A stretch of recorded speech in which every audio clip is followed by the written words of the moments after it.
लाहौर समेत पंजाब में धुंध का राज बरकरार है। मैदानी इलाकों में हद निगाह कम होने से मोटरवेज को मुख्तलिफ सेक्शन से बंद कर दिया गया है। महकमा मौसमियात ने जुमेरात से लाहौर में बारिश का इम्कान भी जाहिर कर दिया है। मजीद जानते हैं नॉन न्यूज़ के रिपोर्टर मोहम्मद तैमूर से।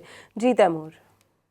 जी बिल्कुल, अगर लाहौर में मौसम की सूरत हाल की बात की जाए तो लाहौर में सर्दी की शिद्दत बरकरार है। आज लाहौर में कम से कम जो दर्जा हरारत है वो 60 डिग्री सेंटीग्रेड जो रिकॉर्ड किया गया। लाहौर में इस वक्त 6 किलोमीटर फी घंटे की रफ्तार से हवाएं चल रही हैं। लाहौर में बहुत से ऐसे मकामात हैं जहाँ पे इस वक्त जो है वो धुंध का राज है और बहुत से मकामात पर हद निगाह जो वो इंतहाई कम हो चुकी है। अगर पंजाब के मैदानी इलाकों की बात की जाए तो पंजाब के मैदानी इलाकों में इस वक्त सर्दी की शिद्दत भी बरकरार है और शदीद धुंध का राज भी बरकरार है। बहुत सी जगहों पर हद निगाह जो है वो सिफर हो चुकी हुई है, जिसकी वजह से मोटरवेज को मुख्तलिफ सेक्शन से जो बंद किया गया। इस वक्त लाहौर से इस्लामाबाद मोटरवे, लाहौर से मुल्तान मोटरवे और दीगर मोटरवेज को मुख्तलिफ सेक्शन से जो बंद किया गया है। महकमा मौसमियात की जानिब से बताया ये जा रहा है कि परसों जुमेरात के दिन जो है वो बारिश की पेशगोई जो वो की गई है और तवक्को की जा रही है कि जुमेरात को लाहौर समेत सूबा भर के मुख्तलिफ मकामात पे मुख्तलिफ शहरों में हल्की बारिश का इम्कान है, जिसके बाद जो खुश्क सर्दी है उसकी शिद्दत में कमी होगी। बहुत शुक्रिया मोहम्मद तैमूर आपका।